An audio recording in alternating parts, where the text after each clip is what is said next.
গরু ইয়া করে পিগলা দেয় তেতো লাইতে বল বল টাক টাক জেনি কাক রাস্তা দেন টাক টাক আরে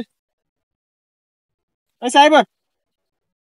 তো নানো কইছিল যে তরকারি নাই গেল একটা দি কোন আসি কতবার হইছে চলে নেই আনাতে চলেন বন্ধু সামনে দিয়ে দাইসা পড়ছে এখন টাকা টোকা নাই একটা কিছু করতে হইব তো কাজ কাম। না বন্ধু এটাও তো চিন্তা করতেছি টাকা আর বন্ধু টেনশন কিসের ওই যে একটা গরু এটা কার হ্যাঁ এটা নিতে পারলো তো নিয়ে বিক্রি করতে পারলো তো টাকা উঠে কিছু হ্যাঁ এটা তো ঠিকই দিয়েছি কেউ আছে নি দেখছেন? না না নাই চল চল চল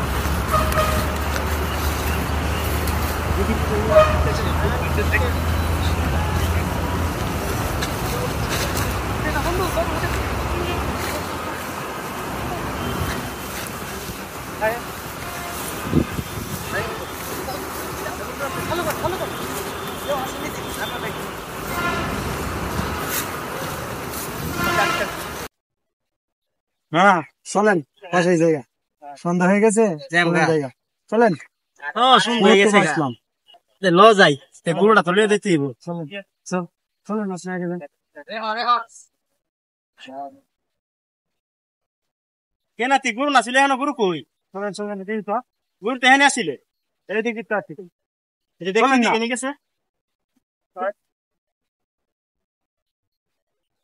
কই দিকে তো নাই ওই দিকে তো না গরু গেল কই এইটা দেখি হাই হাই সামনে কুরবানি ঈদ না চলেন তো এদিক যাই হ্যাঁ এদিক এদিক যাই হাই হাই হাই হাই চলেন এদিকে দেখে আমার 1.5 লাখ টাকার গরু হাই হাই হাই ওখানে আমি কি করু না না না টেনশন না না না এই গরু দিয়ে আমি কইছিলাম আমার জিভুতের কাপড় চাপড় কিনে দিমু ওখানে আমার কি অবস্থা হইব আরে হ্যাঁ হারি নাতি আমার পুরা বছরের পরিশ্রম আমার শেষ আমি এখন কি করুম আমার তো অনেক টাকা ঋণ আছে চেয়েছিলাম আমি কুরবানিতে গরুটা বেচে আমি ঋণ দিমু ওখানে আমি কি করুম হ্যাঁ